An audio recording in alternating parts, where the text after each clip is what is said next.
Bienvenue à notre compte à rebours des scandales les plus choquants et des crimes cachés des réalisateurs les plus célèbres du Hollywood classique. Derrière le glamour et les réussites artistiques de l'âge d'or du cinéma se cache une histoire troublante de mauvaise conduite, d'abus de pouvoir et de studios travaillant sans relâche pour protéger leurs précieux atouts. Ce sont les histoires que Hollywood a essayé de garder cachées. Numéro 10. Budget de substance et production. L'un des secrets bien connus de l'industrie du cinéma à l'époque du cinéma classique était la présence de budgets de substance officieux intégrés au coût de production. Les réalisateurs légendaires demandaient souvent des fonds supplémentaires, classés comme hospitalité ou confort des talents, qui étaient en réalité alloués pour fournir des stimulants afin de maintenir les acteurs et l'équipe en activité pendant des horaires de tournage éprouvants. À cette époque, ce n'était même pas considéré comme problématique, se souvient un assistant de production vétéran qui a travaillé avec plusieurs grands réalisateurs dans les années 1950. C'était simplement une partie de la réalisation de films. Les réalisateurs demandaient ces éléments de budget spéciaux, et les dirigeants de studios les approuvaient sans poser de questions. Des réalisateurs comme Otto Preminger et Michael Curtiz étaient réputés avoir des arrangements permanents avec les studios pour fournir les substances nécessaires afin de maintenir les productions dans les délais. Ces stimulants étaient particulièrement courants lors des tournages de nuit ou lorsque le tournage prenait du retard. La pression pour livrer les films à temps et sous budget était immense, explique l'historienne du cinéma Margaret Reynolds. Les réalisateurs allaient à des longueurs extraordinaires pour garantir la productivité, même si cela signifiait distribuer des substances contrôlées aux acteurs et membres de l'équipe épuisés. Ce qui entraînerait aujourd'hui de graves conséquences juridiques était alors considéré comme une procédure standard. Les studios protégeaient leurs réalisateurs, les acteurs développaient des dépendances et le cycle se poursuivait, film après film. Cette pratique a contribué aux problèmes de dépendance qui tourmentaient de nombreuses stars de l'âge d'or et a continué bien dans les années 1970 et 80 lorsque des réalisateurs comme Hal Ashby et d'autres auraient maintenu des budgets officieux similaires. Numéro 9. Le traitement des enfants acteurs par Victor Fleming. Victor Fleming, le célèbre réalisateur de classiques comme Le Magicien d'Oz et Autant en emporte le vent, avait la réputation notoire de traiter durement les acteurs, en particulier les jeunes interprètes. Ces méthodes seraient considérées comme abusives selon les standards d'aujourd'hui, mais étaient protégées par le puissant département de publicité de la MGM. Pendant le tournage du Magicien d'Oz, le traitement réservé par Fleming à la jeune Judy Garland, âgée de 16 ans, était particulièrement troublant. Selon plusieurs témoignages des membres du casting et de l'équipe, Fleming critiquait régulièrement la jeune actrice, la réduisant parfois en larmes entre les prises.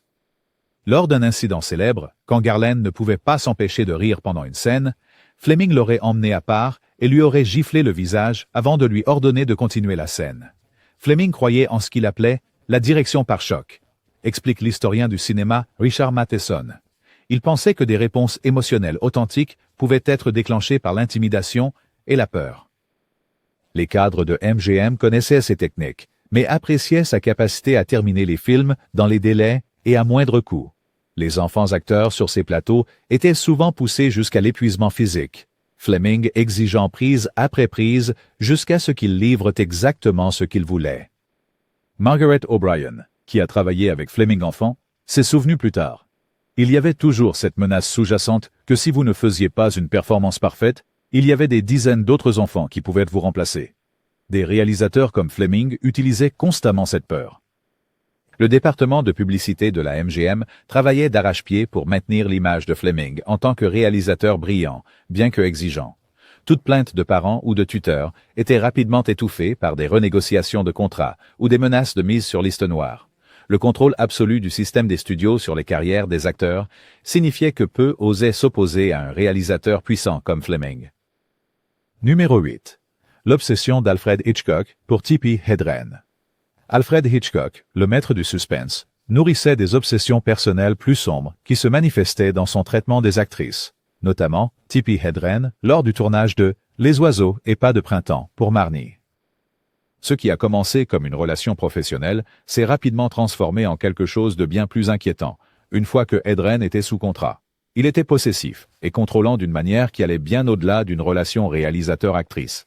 Se souvient un assistant de production qui a travaillé sur les deux films. Il dictait ce qu'elle pouvait porter en dehors du plateau, avec qui elle pouvait fréquenter avec et a surveillé ses mouvements tout au long de la journée. Pendant le tournage de Les Oiseaux, Hitchcock a soumis Hedren à 5 jours où des oiseaux vivants lui étaient lancés pour la scène du grenier, malgré la promesse d'utiliser des oiseaux mécaniques. Elle a subi des coupures, de l'épuisement et un traumatisme psychologique alors que de vrais oiseaux étaient lancés sur son visage, prise après prise. Ce qui s'est passé dans cette scène du grenier, ce n'était pas du cinéma, c'était une punition, dit la historienne du cinéma Barbara Hollins. Hitchcock était devenu obsédé par elle, et lorsqu'elle a repoussé ses avances, il a utilisé son pouvoir de réalisateur pour la faire souffrir. Un jour, quand Hedren a finalement tenu tête à Hitchcock pendant le tournage de Marnie, refusant son comportement inapproprié, il lui aurait dit qu'il ruinerait sa carrière. En utilisant son influence considérable, Hitchcock la garda sous contrat pendant 2 années de plus, sans lui permettre de travailler, freinant ainsi efficacement sa carrière prometteuse. Le studio savait exactement ce qui se passait, dit le biographe de Hedren, Donald Spoto. Mais Hitchcock était l'un de leurs réalisateurs les plus précieux. Le protéger était simplement une bonne affaire, peu importe ce qui arrivait à une jeune actrice. Pendant des décennies, le génie de Hitchcock a éclipsé ses histoires, jusqu'à ce que Hedren partage enfin son expérience complète dans ses mémoires de 2016, obligeant à réévaluer l'héritage du célèbre réalisateur. Numéro 7. Contamination nucléaire sur le Conquérant. En 1956, le réalisateur Dick Powell a amené un casting et une équipe de plus de 220 personnes dans le désert de l'Utah pour tourner Le Conquérant, avec John Wayne dans le rôle de Genghis Khan. Ce que Powell et l'équipe de production de RKO Pictures savaient, mais n'ont pas partagé avec le casting, c'est qu'ils tournaient à seulement 137 miles sous le vent du Nevada National Security Site, où des essais nucléaires intensifs avaient été réalisés. Le lieu était littéralement contaminé par des retombées radioactives, explique le scientifique environnemental Dr. Robert Pendleton. Les sables du désert contenaient des particules provenant de multiples détonations nucléaires, et la production a passé des mois à remuer cette poussière avec des chevaux, des véhicules et de l'équipement. Les conséquences ont été dévastatrices. Dans les 25 ans suivant la fin du film, 91 membres du casting et de l'équipe ont développé un cancer, et 46 en sont morts, y compris les stars John Wayne, Susan Hayward, Agnes Moorehead et le réalisateur lui-même, Dick Powell. Le gouvernement avait assuré à RKO que la zone était sûre, note l'historien du cinéma Martin Collins. Mais des documents internes ont révélé plus tard que les responsables étaient bien conscients des niveaux de contamination. Les dirigeants du studio et Powell ont pris la décision réfléchie de continuer malgré tout, donnant la priorité au paysage visuel distinctif du film plutôt qu'aux préoccupations de sécurité.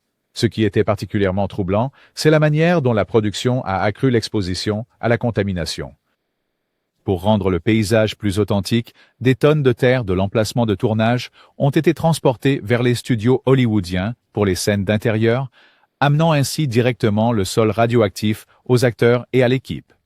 Cela constitue l'un des exemples les plus flagrants de négligence dans l'histoire du cinéma, déclare l'expert en sécurité radiologique Dr. Ellen Hughes. La décision de tourner là-bas, en connaissance des risques, puis de cacher ces risques au casting et à l'équipe, est inadmissible. La tragédie de The Conqueror reste un rappel brutal de la manière dont la quête d'authenticité et de profit d'Hollywood a parfois eu un coût humain incalculable. Numéro 6. L'affaire de l'agression de Patricia Douglas. En 1937, les studios MGM ont organisé ce qu'ils appelaient une convention de vente dans un ranch isolé à l'extérieur de Hollywood. Le studio a recruté 120 jeunes femmes, y compris la danseuse de 20 ans Patricia Douglas, en leur disant qu'elles étaient embauchées comme figurantes pour une séquence musicale. Ce que ces femmes ignoraient, c'est qu'elles étaient en réalité amenées comme divertissement pour des centaines de vendeurs ivres, explique l'historienne du cinéma Eleanor Grant. C'était essentiellement un trafic déguisé en production cinématographique. Lors de cet événement, Douglas a été agressée par un vendeur de MGM nommé David Ross. Lorsqu'elle a pris la décision sans précédent de porter plainte et de parler publiquement de ce qui s'était passé, MGM a déployé ses ressources considérables pour détruire sa crédibilité et protéger la réputation du studio. La réponse du studio a été immédiate et impitoyable, dit l'historien du droit James Harmon. Ils ont soudoyé des témoins, planté des histoires négatives sur Douglas dans la presse. la presse et ont utilisé leurs relations avec les forces de l'ordre locales pour entraver l'enquête. Louis B. Mayer, le puissant directeur de MGM, a personnellement supervisé la campagne pour discréditer Douglas. Le studio a engagé des détectives privés pour creuser dans son passé, a fait pression sur ses amis pour qu'ils se retournent contre elle, et a même fait falsifier des rapports médicaux par des médecins. Le message était clair. Note l'historienne spécialisée dans les femmes, Dr. Rachel Klein. Si vous parliez contre le studio, ils utiliseraient toutes leurs ressources pour vous écraser. Douglas a été essentiellement effacé d'Hollywood. L'affaire a finalement été classée. L'influence de MGM s'étant avérée trop puissante pour qu'une jeune danseuse puisse la surmonter. Douglas s'est retiré de la vie publique, traumatisé non seulement par l'agression, mais aussi par la campagne systématique menée contre elle. Son histoire est restée largement inconnue, jusqu'à des décennies plus tard, lorsque le cinéaste David Sten l'a découverte en effectuant des recherches sur l'histoire des studios. Ce qui est arrivé à Patricia Douglas révèle les efforts extraordinaires que les studios déployaient pour protéger leur image. Dit Sten. Ce n'était pas seulement pour couvrir un incident. Il s'agissait d'assurer que personne d'autre n'oserait jamais se manifester. Numéro 5. Danger sur le tournage de l'Arche de Noé. Bien avant que les effets spéciaux numériques ne puissent créer des désastres réalistes, le réalisateur Michael Curtiz a décidé de tourner la scène du déluge pour son épopée biblique de 1928, l'Arche de Noé, avec un réalisme catastrophique. Ce qui s'ensuivit fut l'un des tournages les plus dangereux d'Hollywood, entraînant des blessures, des quasi-noyades et des allégations de plusieurs décès. Curtiz a ordonné le déversement de 600 000 gallons d'eau sur un plateau rempli de centaines de figurants, explique l'expert en sécurité cinématographique, William Dexter.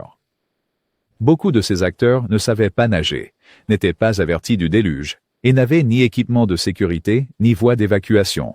Le réalisateur, connu pour sa quête acharnée de réalisme, a ignoré les avertissements des conseillers en sécurité et de son propre équipe sur les dangers de la séquence prévue.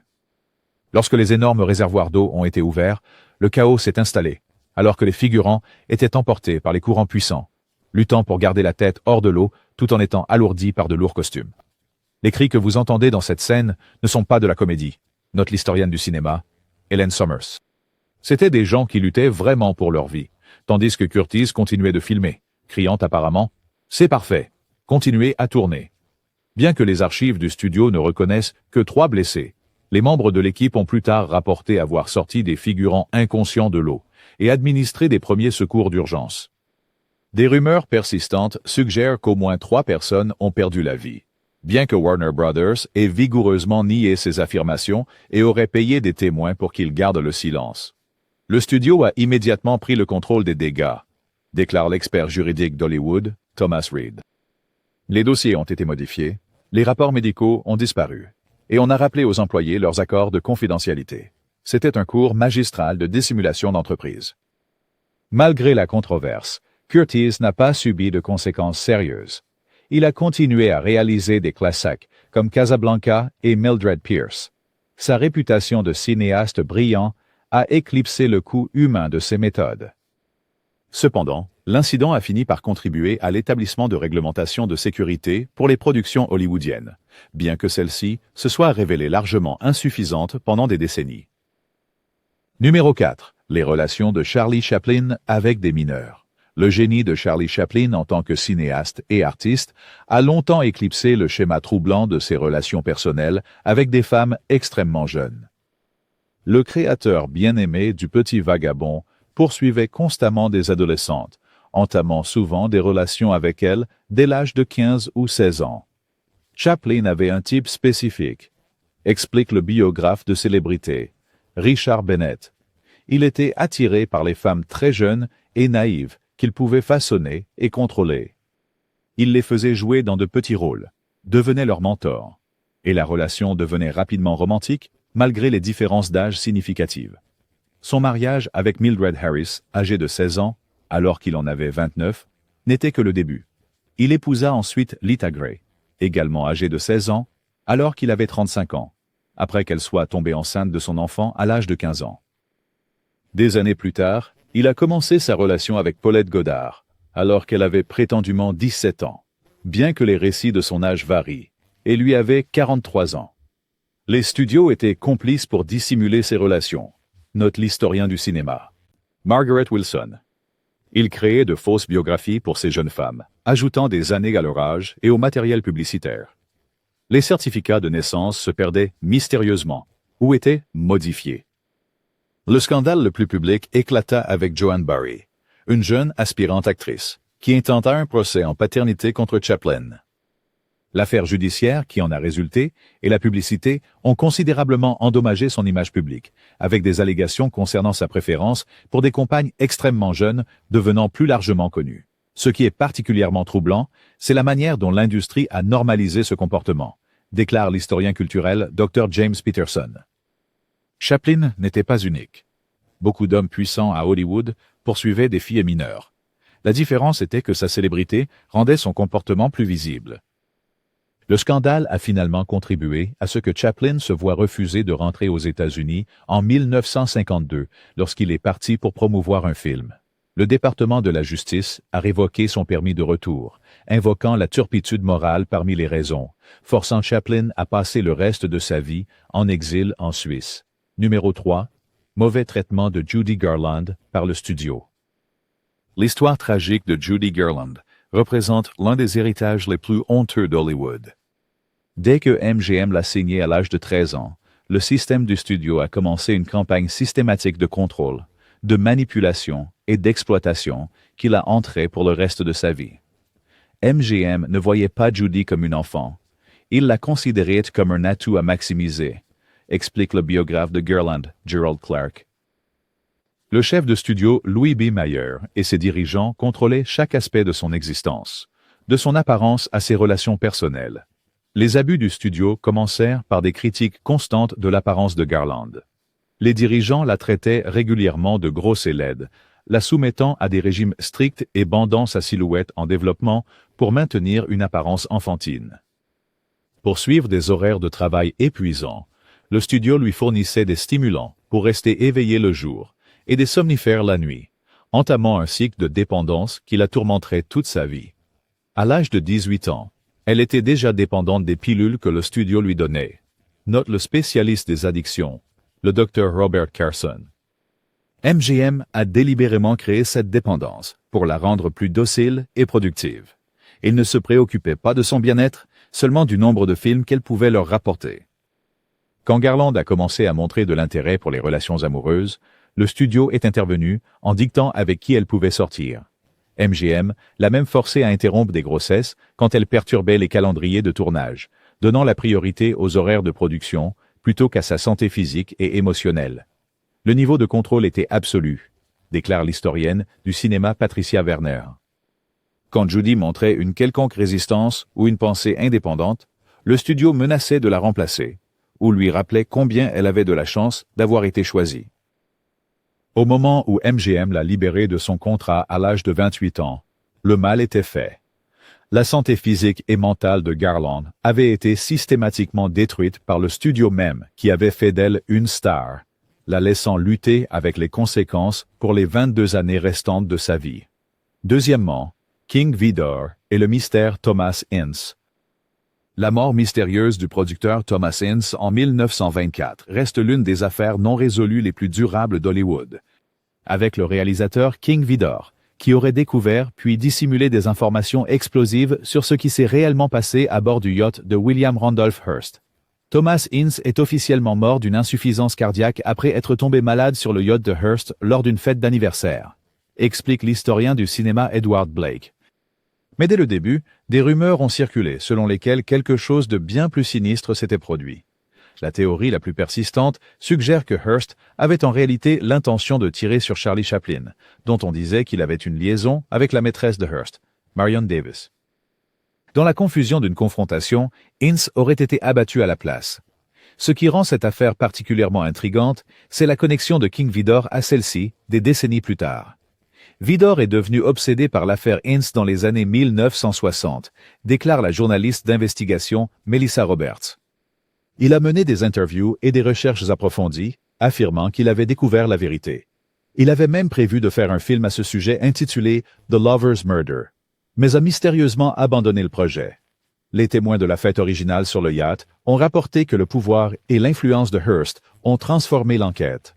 La police a été empêchée de À partir de l'embarquement sur le yacht, le corps a été incinéré avec une rapidité inhabituelle, et les journaux de Hearst, qui couvraient normalement les scandales hollywoodiens de manière exhaustive, ont à peine mentionné la mort d'Ince.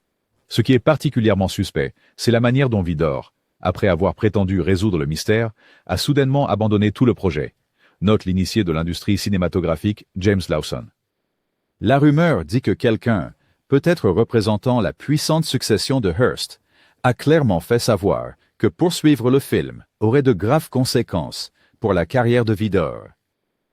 Vidor aurait confié à des proches qu'il avait des preuves impliquant non seulement Hearst, mais aussi d'autres figures puissantes de Hollywood qui ont aidé à dissimuler ce qui s'était réellement passé. Quelle que soit la vérité qu'il a découverte, il l'a emportée dans sa tombe, laissant l'affaire Ince comme l'un des mystères non résolus les plus fascinants d'Hollywood. Numéro 1. La tragédie de la 4e dimension. Le plus dévastateur accident de l'histoire de la réalisation à Hollywood s'est produit le 23 juillet 1982, lorsque le segment de John Landis dans Twilight Zone, The Movie, est devenu mortel. L'incident a entraîné la mort de l'acteur Vic Morrow et de 2 enfants acteurs, Mika Din-le, âgé de 7 ans, et Renee Shin-Yi Chen, âgé de 6 ans, lors d'un accident d'hélicoptère pendant le tournage. Ce qui a rendu cette tragédie particulièrement répréhensible, ce sont les multiples protocoles de sécurité qui ont été ignorés, explique l'expert en sécurité cinématographique Robert Thompson. Landis et son équipe ont pris des raccourcis qui ont directement conduit à ces décès, puis la machine hollywoodienne s'est activée pour protéger l'un des siens. La scène filmée montrait le personnage de Morrow en train de sauver 2 enfants vietnamiens d'un village attaqué pendant la guerre du Vietnam. Landis a insisté pour utiliser de vrais hélicoptères, volant à des altitudes dangereusement basses, combinés avec des effets pyrotechniques explosifs et des mesures de sécurité limitées. Les enfants travaillaient illégalement, après les heures de travail, sans permis, note l'avocate spécialisée dans le divertissement Susan Richards. Leurs parents n'ont pas été informés des hélicoptères ou des explosifs. Les lois californiennes sur le travail des enfants ont été ouvertement violées, mais d'une manière ou d'une autre, la production a continué. Lorsque l'accident s'est produit, le pilote de l'hélicoptère a été aveuglé par des explosions pyrotechniques et a perdu le contrôle de l'appareil, qui s'est écrasé directement sur Morrow et les 2 enfants. Ce qui a suivi a été une bataille judiciaire de 5 ans qui a abouti à la poursuite pénale sans précédent de Landis et de 4 autres cinéastes pour homicide involontaire. Le procès a révélé l'attitude désinvolte de l'industrie cinématographique envers la sécurité, déclare l'analyste juridique Michael Peterson. Des témoins ont témoigné que Landis avait été averti à plusieurs reprises des dangers, mais a rejeté ses préoccupations, déclarant prétendument « C'est moi qui commande ici », quelques instants avant l'accident mortel. Malgré des preuves accablantes de négligence, le jury a finalement acquitté Landis et ses coaccusés. La carrière du réalisateur en a à peine souffert. Il a ensuite réalisé Coming to America et d'autres films importants. Bien que la tragédie ait conduit à l'amélioration des règles de sécurité à Hollywood, le fait que personne n'ait été tenu responsable de 3 décès évitables reste l'un des héritages les plus honteux de l'industrie. La capacité d'un réalisateur puissant à échapper aux conséquences d'une telle négligence a révélé à quel point le système était profondément corrompu, conclut Catherine Ellis, observatrice de l'industrie. Même avec plusieurs décès filmés, les mécanismes de protection d'Hollywood ont garanti que le spectacle continuerait. Lequel de ces scandales choquants de réalisateurs hollywoodiens vous a le plus surpris? Nous aimerions connaître vos pensées dans la section des commentaires ci-dessous. L'âge d'or du cinéma a peut-être produit des classiques intemporels, mais comme nous l'avons vu, les histoires derrière la caméra étaient souvent plus sombres que tout ce qui est apparu à l'écran. Si vous avez apprécié cette plongée dans l'histoire cachée d'Hollywood, veuillez cliquer sur le bouton « J'aime » et partager cette vidéo avec d'autres passionnés de cinéma qui apprécient de connaître toute l'histoire derrière leurs classiques préférés. N'oubliez pas de vous abonner à notre chaîne pour plus de contenu révélateur sur les secrets les mieux gardés de l'industrie du divertissement. Activez la cloche de notification pour ne jamais manquer nos dernières mises en ligne. Et faites-nous savoir dans les commentaires quel mystère d'Hollywood vous aimeriez que nous enquêtions ensuite.